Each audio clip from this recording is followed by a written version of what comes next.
necessarily favorite players. I see. Okay.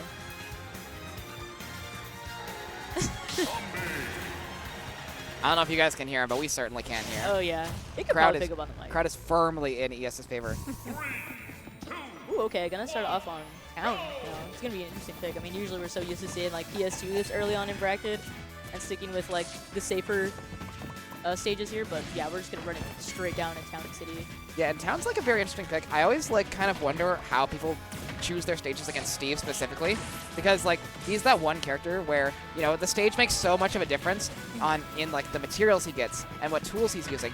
On this stage, he's using the axe to mine rather than the pickaxe, so that pickaxe is gonna have extra durability. So, okay. Very interesting to see Eyas opt to go to Town and City here. However, no iron on on Ethan rather, in his toolkit right now. So, gonna have to get some iron stocked up quickly if he wants to be using those minecarts and those anvils to their full advantage. Yeah, I mean, Eyas is having an excellent performance right now, being able to keep a lot of stage control and run around and make it pretty much well known that this is his turf here. And again, Ethan just kind of optimizing to stay in that corner, try to look for more supplies here, but the minecart, ooh, yeah, that's a little dicey, but the tether grab going to be saving Eyas. Yeah, and Ethan also a very well-known Steve in terms of execution and combos. He has invented multiple different Steve techs that a lot of Steves use, including like a bunch of different combo routes. And currently, I was talking to him earlier, does have something in the works as well in terms of a movement tech. Not going to be able to get out of it right there as Eyas with a fantastic forward tilt stick deck for stock. Either way, though, this is nothing short from Ethan as well, given all he needs is really just one good combo here, as we do see the gold and diamond on set whenever he's, you know, ready to let that hit. But unfortunately, again, he can't get too comfortable around Eyas here. Eyas is just not letting him mine. Yeah. Like, he's not letting him mine, and he's not letting him craft. Those are the two things Steve wants to do. Exactly. And especially when you're against like a zoner type character, you want to take full advantage of that and the benefit that the space, you know, that they're almost giving up to you to mine and stuff like that. But again, yeah, Ethan is just kind of dealing with Eyas straight to his face right now. Yeah, does have the diamond tools on deck now, and because we're not using those that pickaxe to mine, it's going to last a bit longer. However, is that 111, and if you lose that stock, you lose that diamond as well. And I know that's not a position Ethan wants to be in right now.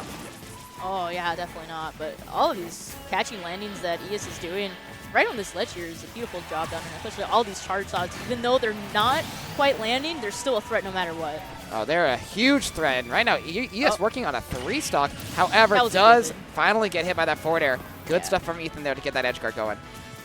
Still in it here for our game 1. Ethan, again, trying to resort to getting more materials again. As we see, that's just how he's going to thrive here and be able to get more damage and ample percentage here. And there we go, finally seeing that Steve come to life here. Yeah, the Wood Tool Warrior getting out for that combo right now. However, like, does not have any materials on deck right now. And the axe also just broke. He needs to craft something quick. There it is. Does finally get those gold tools. Gonna be a little bit faster now on the mining and on the combos. However, he's got to get something started up for a combo. Yeah, the minecart is doing an excellent job as being as the entry point for Ethan to find a way in, and especially now that we have the gold tools as well, it can be faster attacking as we're seeing slowly but surely. Ethan is racking up that percentage, trying to even out the percentage here and possibly take stock as well. Going to be still farming in that corner here and keep away from Eyas. Yeah, I really want to shout out Eyas' use of down tilt so far. That down tilt, being able to break the blocks as well as it does, is just making it so much harder for Ethan to get anything going. Yeah, and that Electric stage was a little bit unfortunate there, and Eyas will take it all the way by taking so much percentage and punishing that missed up B there. But again, we're still going to see Eyas alive just barely though, and yeah, it's going to be a struggle right now for Eyas to save, or excuse me, Ethan to get back to stage. Yeah, this extended ledge trap just has put on like 70% onto Ethan right now, and now he's in a bunch of kill percent right now, up B kill percent and up throw kill percent. Yeah, again, Ethan barely clinging onto the stock right now, 171. I feel like anything will do it, but the back air gold pickaxe not going to do it, but the diamond one, will. Yep. So he's hanging on to a thread right now. I mean, if you literally just he's not out of it yet. This is how Ethan can still win. Yeah, he's not out. Well, okay, there it is. Now he is, yeah. When you're at such a high percentage like that, you're just bound to lose it at some point because there was no way he was going to take another charge shot and live. No. And, like, again, so many of Samus's moves would kill there. Up B, up throw, a lot of, like, nair, obviously. There was just so many things you had to avoid, and Ethan just couldn't wiggle his way through everything.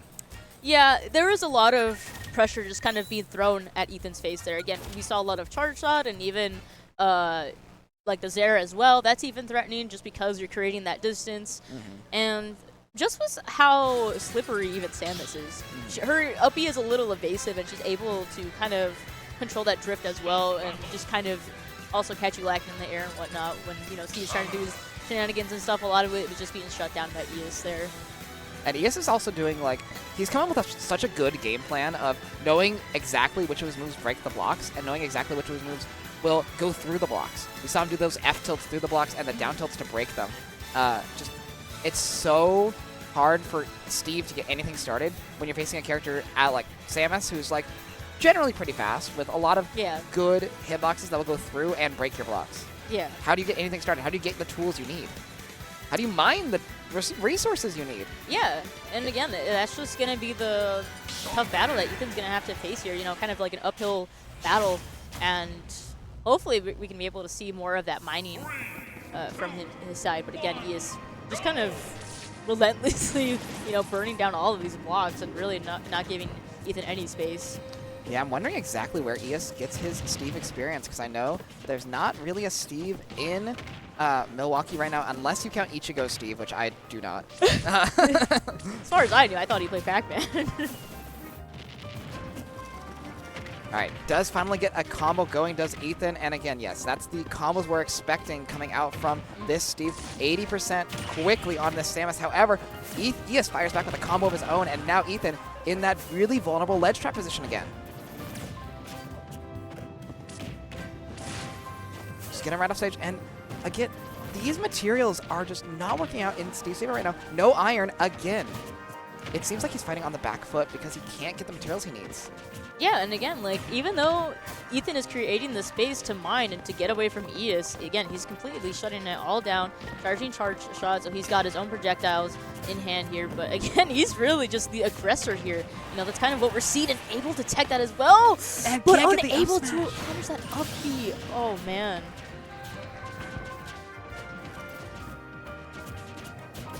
All right, Ethan gotta find this kill quickly. Does have a lot more resources now. Hollow Bastion coming out will mean a lot more iron and a lot more stone is going to be coming out. Does have the stone tools on deck right now. However, on the flip side, it does mean the mining's going to be a lot slower, and that pickaxe is going to break a lot easier.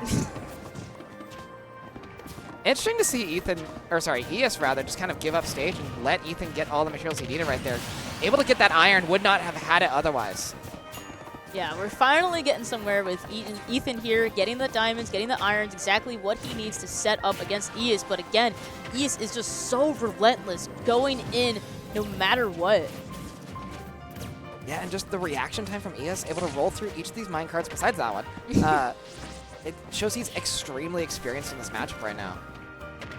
Yeah, Ethan is moving quite differently, though. Again, we're going to be seeing a little more pressure on that ledge, feeling a little more confident. The percentages are evening up here, and hopefully this is the turning point for Ethan here. Yeah, looking for a follow-up, but not able to land one just yet. Ooh, very interesting trade right there with the up B and the minecart. Both players getting sent at extremely high angles, and now Ethan's got a mine, but he has no mats to build up a wall. He's got to find space away from Samus with the charge shot. That's a really, really hard task. Yeah, and at most, like, his saving grace here is, like the iron and the minecarts as well, the stone walls, but it's... Oh, no. Oh, my gosh. Being able to evade that down smash was so needed here, and Ethan is somehow still carrying on at these heavy percentages.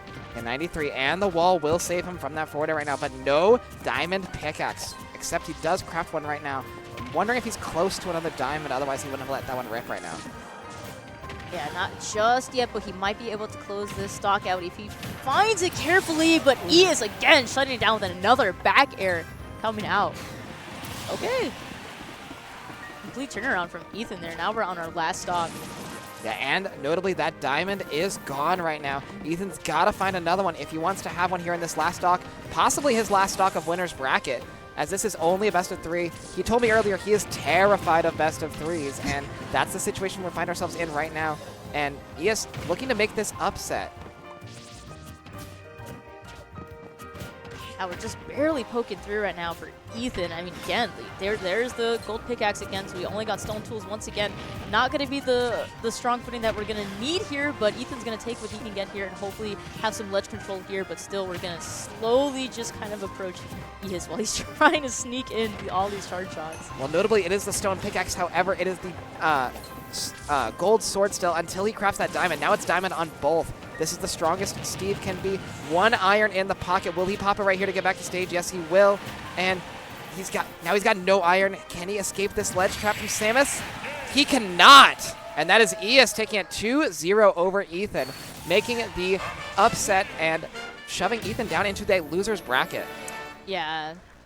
A little unfortunate there for Ethan, but just really could not get comfortable. It seemed a little stiff, honestly, from his movements and his playstyle. So yeah, Eyas again, once again, being that wall, you know, instead of how Steve usually has those walls, that Samus, again, just so relentless.